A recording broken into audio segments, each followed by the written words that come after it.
తెలంగాణ కాంగ్రెస్ లో అసమ్మతికి సంబంధించిన breaking news. Telangana Congress లో మాకు ప్రాధాన్యత ఇవ్వడం లేదు అని కొంతమంది అలుగుతూ ఉన్నారు. అధిష్టానానికి ఫిర్యాదు చేయడానికి సైతం సిద్ధమవుతున్నారు. కాంగ్రెస్ లో అసమ్మతి సెగలు చల్లారడం లేదు.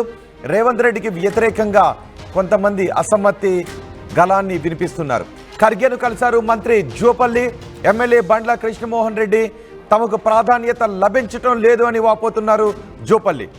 బెంగళూరుకు వెళ్తున్న దృశ్యాలు కూడా మనం ఆర్టీవీ స్క్రీన్ పైన చూడొచ్చు. ఖర్గేను కలిశారు జూపల్లి ఎమ్మెల్యే బండ్ల కృష్ణమోహన్ రెడ్డి. బీఆర్ఎస్ నుంచి ఎమ్మెల్యేను తీసుకొస్తే కనీసం సహకరించడం లేదు అని జూపల్లి వాపోయారు. ఇవాళ రేవంత్ రెడ్డి దీపాదాస్ మున్షి మీటింగ్ ఉండగా ఖర్గేను కలిసి మంత్రి జూపల్లి తన గోడును వెళ్లబోసుకున్నారు.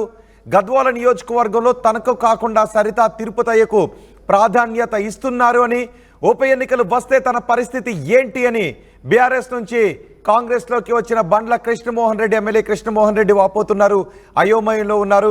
బీఆర్ఎస్ నుంచి ఎమ్మెల్యేను తీసుకొచ్చినా తనకు సరైన ప్రాధాన్యత ఇవ్వడం లేదు, వచ్చిన ఎమ్మెల్యేకి ఇవ్వడం లేదు, తీసుకొచ్చిన తనకు ఇవ్వడం లేదు అని ఇటు జూపల్లి బండ్ల కృష్ణమోహన్ రెడ్డి ఆవేదనలో ఉన్నారు, అసమ్మతిలో ఉన్నారు. అందుకే ఖర్గేను కలిసారు. ఈరోజు దీపాదాస్ మున్షిని ఖర్గేను ముఖ్యమంత్రి రేవంత్ రెడ్డి కలుస్తున్నారు. భేటీ ఉన్న సమయంలో ఇటు జూపల్లి ఎమ్మెల్యే బండ్ల కృష్ణమోహన్ రెడ్డి ఖర్గేను కలవడం వెనుక ప్రాధాన్యతను సంతరించుకుంది.